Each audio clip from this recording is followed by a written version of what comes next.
नमस्कार विद्यार्थियों। आज हम रसों के लक्षण और उदाहरण के अंतर्गत भयानक रस के बारे में चर्चा करेंगे। सबसे पहले बात करते हैं भयानक रस की परिभाषा की। बलवान शत्रु अथवा भयानक वस्तु के देखने पर जब भय नामक स्थायी भाव अपने अनुकूल विभावादी अवयवों से संतुष्ट होता है तो भयानक रस की निष्पत्ति होती है। इसके अवयव इस प्रकार है। कोई भी सामने अपने बलवान शत्रु आ जाता है, दुश्मन आता है, या कोई ऐसी वस्तु जिसको देखकर मन में एक भय होता है, और भय नामक अपने जो स्थायी भाव होता है वो अपने अनुकूल विभाव आदि के अवयवों से संयुक्त होकर के भयानक रस की निष्पत्ति करता है। तो इसके अंगों के बारे में हम चर्चा करते हैं। सबसे पहले बात करते हैं स्थायी भाव, तो इसका भय होता है। आलंबन यानी जिसके कारण, जैसे सिंह है, चित्ता है आदि हिंसक जीव, या भयप्रद शून्य स्थान जहाँ पर हम जाते हैं हमें भय लगता है, या बीहड़ वन है, या बलवान शत्रु है, ये सारे के सारे इस रस के आलंबन होते हैं। उद्दीपन, उद्दीपन में आता है शत्रुओं तथा हिंसक जंतुओं की भयंकर चेष्टाएं, ये उद्दीपन कारक होते हैं, उस भय को बढ़ाने का काम करते हैं। अनुभाव, स्वेद, विवर्ण, कंप, रोमांच, ये अपने जिसके अंदर रस उत्पन्न होता है, निष्पन्न होता है, उसके अनुभाव नजर आते हैं। पसीना आ जाना, विवरण अर्थात चेहरे का रंग पीला पड़ जाना, या कंपकंपी होना, रोमांच रोंगटे खड़े होना, ये सारे के सारे इसमें अनुभाव आते हैं। संचारी भाव, जुगुप्सा, त्रास, मोह, ग्लानि, दैन्य, शंका आदि संचारी भाव जो समय समय पर आकर के इस भयानक रस की पुष्टि करते हैं। अब बात करते हैं इसके उदाहरण की। आरत पुकारत संभारत न कोऊ काहू, व्याकुल जहाँ सो तहाँ लोग चले भागी है, बालधी फिरावे बार बार जह रावे पारे, बूंदिया सी लंक पघिलाए पागी पागी है, तुलसी बीलो की अकुलानी झातु धानी कही, चित्र हूँ के कपि सो निशाचर ने लागी है। यहाँ पर उपयुक्त पंक्तियाँ तुलसीदास जी द्वारा रचित कवितावली नामक काव्य से ली गई है। इन पंक्तियों में हनुमान जी के द्वारा किए गए लंका दहन का चित्रण हुआ है, जो भयानक रस की व्यंजना करता है। बूंदिया सी लंक पिग लाए पागी पागी है, तुलसी विलो की अकुलानी जातु धानी कहे, यानी राक्षसों का अकुलाना, पागल होना, चित्र हूँ कि कपि सो निशाचर ने लागी है, इधर उधर दौड़ना, ये सारे आर्त पुकार करना, ये सारे के सारे क्या है, इसमें अनुभाव, आलम्बन भाव, उद्दीपन विभाव का काम करते हैं। तो इन सब को मिला करके भयानक रस की निष्पत्ति होती है।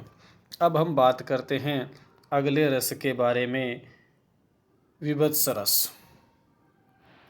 विभत्स रस की परिभाषा में घृणित वस्तुओं को देखने से उत्पन्न ग्लानि से विभत्स रस की निष्पत्ति होती है। इस रस का स्थायी भाव जुगुप्सा या घृणा है। इस भाव की स्थिति आश्रय की मन स्थिति पर निर्भर करती है। यानी हम कोई ऐसी घृणित वस्तु देख लेते हैं जिससे हमें नफरत हो, घृणा पैदा हो, या ग्लानि पैदा हो मन के अंतर्गत, तो वहाँ पर विभत्स रस की सृष्टि है वो होती है। लेकिन इसमें एक ध्यान देने की बात है कि यह आश्रय की मन स्थिति पर निर्भर करती है, अर्थात जिसकी हृदय में विभत्स रस निष्पन्न होता है उसकी मन स्थिति कैसी है, कि उसको वो वस्तु घृणित लगती है या नहीं है, वो दृश्य उसको घृणित लगता है या नहीं है, उसके मन में ग्लानि उत्पन्न होती है या नहीं है, तो ये सब उसकी मन स्थिति पर ही निर्भर करता है। अब हम बात करते हैं इसके अंगों का। विवरण है वो इस प्रकार से। स्थायी भाव, इसमें जुगुप्सा अर्थात घृणा होता है इसका। आलंबन, घृणास्पद वस्तुएं या व्यक्ति, सड़ी हुई लाशें, शमशान के घृणित दृश्य, दुर्गंध, मांस, वमन, चर्बी आदि, ये सारे के सारे आलंबन के रूप में आते हैं। हम जैसे ये ऊपर दी गई वस्तुओं में से या सामग्रियों में से कोई भी हम देखते हैं, जैसे शमशान का दृश्य है, दुर्गंध आती है, मांस है, वमन, चर्बी आदि, ये सारे आलंबन के रूप में आते हैं। उद्दीपन, उद्दीपन में आता है मांस और रुधिर में कीड़े पड़ जाना, यानी हम उस निकृष्ट या ऐसी वस्तु को देखते हैं जो हमारे उस विभत्सता को, उस घृणा को और ज़्यादा बढ़ाए। तो उसमें आता है कि जैसे कभी रक्त में या मांस में कीड़े पड़े हुए देखना, घृणित चेष्टाएं सामने वाला कोई देख कर रहा हो, घृणास्पद वस्तुओं की स्मृति यानी उनकी याद आने मात्र से भी घृणा होती है कई बार, तो ये उद्दीपन का काम करते हैं। फिर बात करते हैं हम अनुभाव की। अनुभाव में यानी जिसके हृदय में, जिसके आश्रय में रस निष्पन्न होता है तो वो क्या क्या चेष्टाएं करता है, शारीरिक क्रियाएं क्या क्या होती है उसकी। थूकना, थू थू करने लगते हैं हम, मुंह फेरना, आंखें मूंदना, नाक भौं सिकोड़ना, छी छी करना, ये सारे के सारे अनुभाव होते हैं। संचारी भाव, मोह, अपसमार, आवेग, व्याधि, मरण, मूर्छा, उन्माद, जड़ता, चिंता, ये सारे के सारे संसारी भाव मिलकर के विविध रस को परिपुष्ट करते हैं। अब हम एक उदाहरण लेते हैं विविध रस का। सिर पे बैठ्यो काग आँख दो खात निकारत, खींचत जीभहि स्यार अति ही आनंद उर्धारत, गिद्ध झांग को खोदी खोदी के मांस उपारत, स्वान अंगूरिन काटि काटि के खाद विदारत।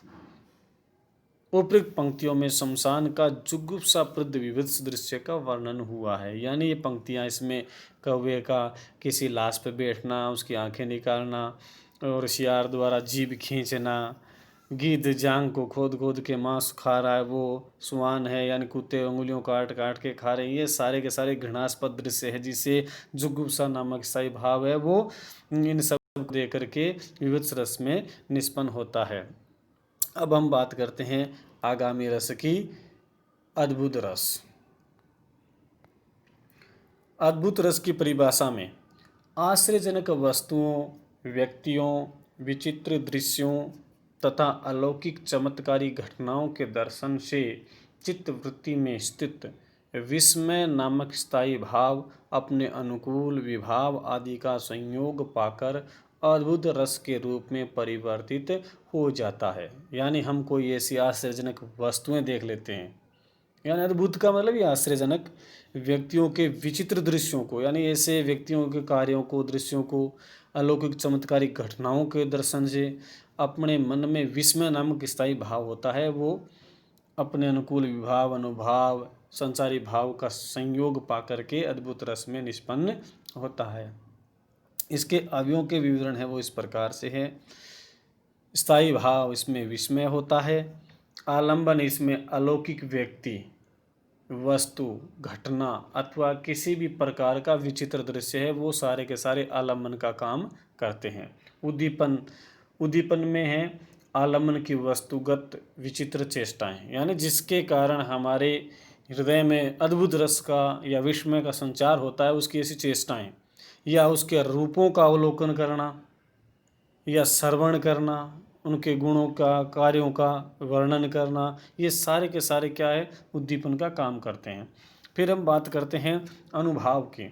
अनुभाव इसमें आते हैं स्तंभ, यानी जड़ हो जाना, ऐसी मतलब लौकिक अलौकिक आश्रयों को देख करके, स्वेद और रोमांच, दांतों तले अंगुली दबाना, ये सारे के सारे अनुभाव आते हैं इसमें।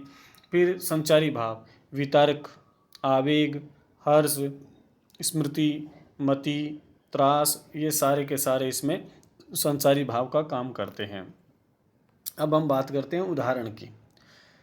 अखिल भुवन चर अचर सब हरिमुख में लखी मात, चकित भई गद गद वचन विकसित दृग पुलकात।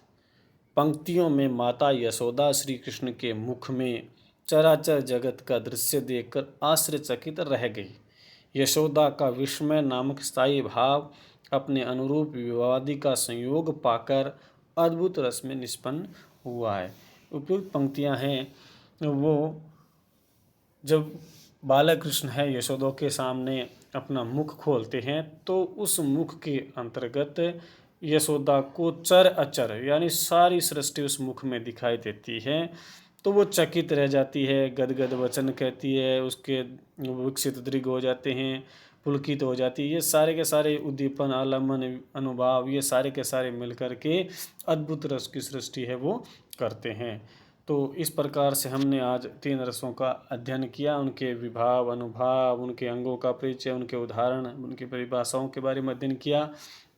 बाकी के और रसों के बारे में हम कल अध्ययन करेंगे। आज के लिए इतना ही। धन्यवाद।